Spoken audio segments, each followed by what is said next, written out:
Stephen's here with business, starting in the US once again today. Details are emerging of Volkswagen's latest settlement. This is over the emissions cheating scandal. The German car maker is to pay over $1.25 billion to 80,000 owners of its 3-litre diesel cars in the United States.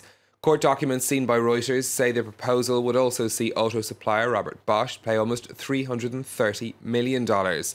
Now, the money will either pay for repairs or to buy back the affected cars, and on top of that, owners will get compensation of between $7,000 and $16,000 each.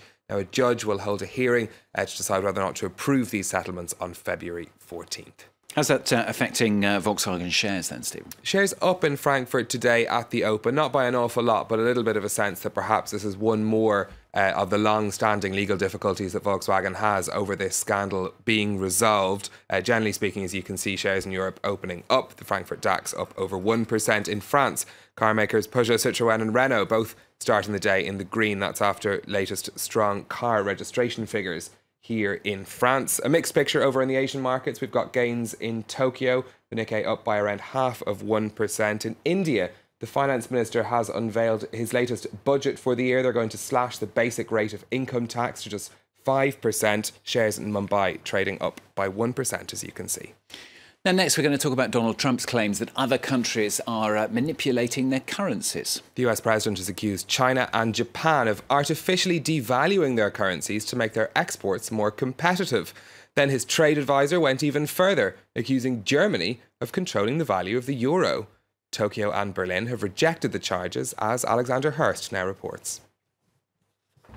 When Donald Trump looks out at the world, he sees currency manipulators around every corner.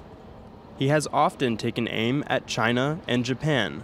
You look at what China's doing, you look at what Japan has done over the years. They play the money market, they play the devaluation market, and we sit there like a bunch of dummies. Just added to the list, Germany, by Trump's top trade advisor, Peter Navarro, who told the Financial Times that Germany was using a grossly undervalued euro to exploit the US and its EU partners. German Chancellor Angela Merkel was quick to hit back against that idea. Germany has always supported the independence of the European Central Bank in making policy. Therefore, we have no influence over the choices made by the ECB. In fact, Germany has historically been resistant to policies that would boost inflation in the Eurozone, like those now adopted by the ECB. Japan has also struggled with harmfully low inflation for years, and under Shinzo Abe's government has fought to raise it to the 2% target generally accepted by central banks, including the U.S. Federal Reserve.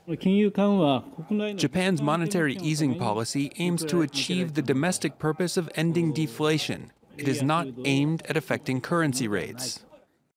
And China, which once did seek a weak currency in order to boost exports, has spent hundreds of billions of dollars from its foreign reserves in the past year to support the value of the renminbi in order to prevent an exodus of money from leaving the country.